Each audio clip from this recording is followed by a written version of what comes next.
kami mengangkat kasus pelanggaran HAM dan eksploitasi pekerja dalam series Taxi Driver Season 2 episode 1 sampai 2. Film ini menceritakan seorang ayah yang mencari anaknya yang bekerja di luar negeri, Vietnam. Sang ayah memiliki usaha dagang ayam goreng. Karena keterbatasan ekonomi, sang anak bernama Dong Jae mencari pekerjaan di luar negeri. Perusahaan ini ternyata menipu para pelamarnya dengan menjanjikan banyak benefit. Perusahaan ini melakukan kekerasan terhadap karyawannya untuk membuat situs program judi ilegal. Perusahaan ini bekerja sama dengan beberapa pihak penting seperti polisi, sehingga kejahatan tersebut tidak dapat bisa diketahui lebih lanjut. Hak tenaga kerja yang ada di film Taxi Driver Season 2 episode 1 sampai 2 ada 3. Yang pertama yaitu penipuan, di mana fasilitas dan pekerjaan yang diberikan kepada tenaga kerja tidak sesuai dengan kontrak kerja di awal. Lalu yang kedua yaitu pemaksaan. Tenaga kerja dipaksa untuk melakukan perintah yang diberikan oleh atasan atau perusahaan. Sedangkan mereka melakukan hal tersebut bukan atas dasar kemauan mereka sendiri. Contohnya yaitu mereka dipaksa untuk membuat situs perjudian. Lalu yang ketiga adalah kekerasan. Jika tenaga kerja tidak melakukan perintah yang diberikan oleh perusahaan atau atasan, mereka akan diberi hukuman dalam bentuk kekerasan.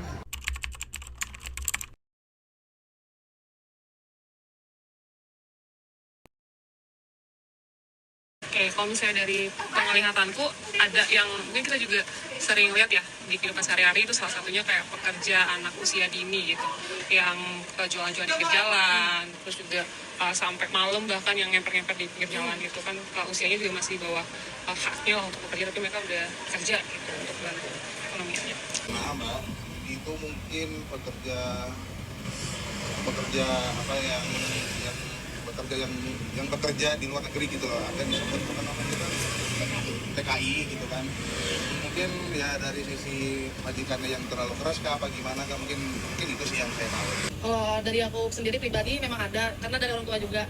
Dia tuh PNS, cuman harusnya dia naik jabatan pada tahun ini, tapi karena ada orang dalam itu yang memasukin orang baru untuk naik ke jabatan yang lebih tinggi, karena orang itu nggak suka sama mama saya gitu, jadi dibikinnya kamu nggak boleh naik jabatan, harusnya pada saat itu naik jabatan. Itu aja sih. Kalau dari kakaknya? Kalau contoh lain itu misalnya menggunakan tenaga kerja karyawannya di luar jam kerja yang secara berlebihan, dan juga embel-embel lembur tapi nggak dapat upah lembur. Ya sangat gimana ya, ya terlalu kekerasan gitu loh Mbak dalam tindak kriminal. Menurut aku agak disayangkan aja kali ya. Ya lebih ke anu aja sih, kayak kalau memang ada salah satu orang yang dikasih mandat atau buat kayak saran kritik ini disatukan semua ke salah satu orang ini buat dinaikin ke atasan. Jadi lebih efisien daripada tulis surat di kertas baru masukin kotak, pun kurang efisien karena kadang nggak naik ke atas. Mending langsung ada salah satu orang itu yang memang amanah. Kalau menurut saya di setiap perusahaan itu pasti ada orang yang di bidang hukumnya sendiri. Nah, itu yang berperan penting untuk mengatur sistem kinerja dari perusahaan tersebut kan. Mungkin dari sisi organisasinya mungkin ya yang harus difilter lagi, diteliti lagi gimana mendapatkan pekerjaan yang benar.